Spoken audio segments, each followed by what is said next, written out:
Hello everyone. The asset allocation plans for a conservative investor between fixed income and equities is nothing new. It's been written 74 years back in 1949 by Benjamin Graham, who's the guru of Warren Buffett.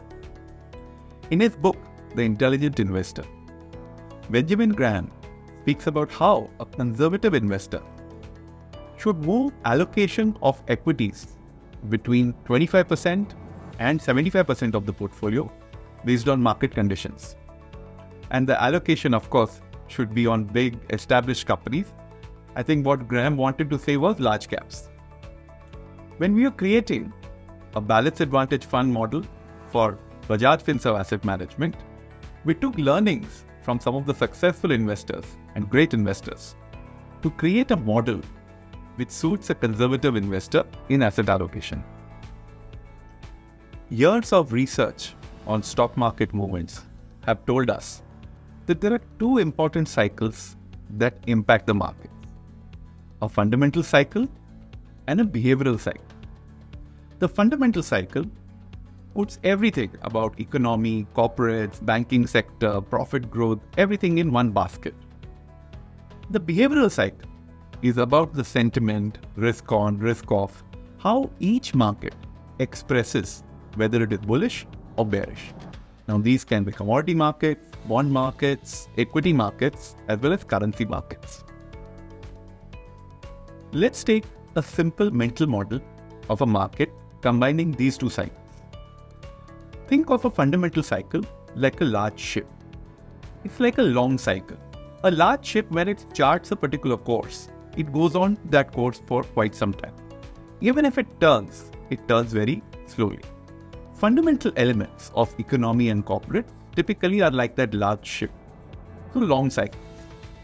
The behavioral cycle is a bit shorter. The sentiment can change very quickly based on certain events or certain news flow that come in. When you combine these two, you get exactly how a market works. If we look at the analogy of a pendulum for a market, where people swing between greed and fear, optimism and pessimism, euphoria and panic, think of the steady state position of a pendulum as the fundamental value and a behavioral cycle around it. To arrive at the fundamental cycle, we try to estimate the intrinsic value of the market. Here we take many components in terms of economic fundamentals and corporate fundamentals into the mix. The most important components that go into the model are earnings growth, earnings level, the longevity of the earnings growth, which depends on the sectoral mix also, the asset values that the companies have in the index. We also take into account economic variables like interest rates because they do have an impact on the valuations of the market. We stitch many of these elements together to come to the intrinsic value cycle of the market.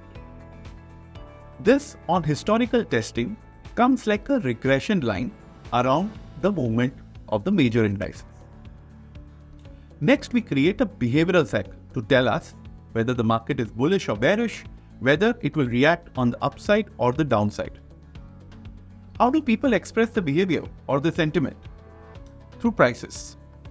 We look at various indicators in the currency markets, in the commodity markets, in the bond markets, and the equity markets that tell us what these investors are telling us about their outlook on economy and corporate cycle. Let me give you a couple of examples. In commodity markets, when economic growth is good and the corporate cycle is in an uptick, commodity traders would buy more industrial commodities and probably sell precious commodities like gold. And they reverse their position when they are worried about economic growth or business. Let's look at the bond markets.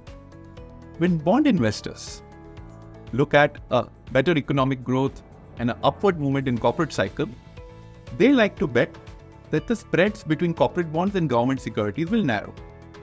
And when the economies are moving towards recession or there's a downturn in the corporate cycle, the spreads widen. Similarly, there are other markets where investors indicate to you what they are expecting about the economies and businesses.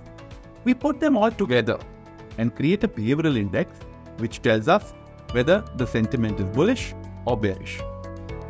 We stitch together the fundamental value as well as the behavioral index and then decide on the allocation in the market.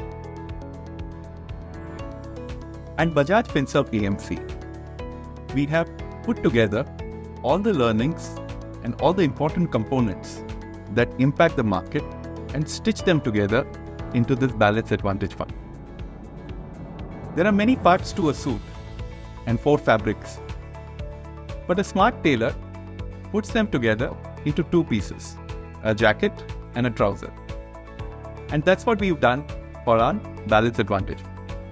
We have put important elements that impact market movement into fundamental elements and behavioral elements and then stitch them together to give you the right fit.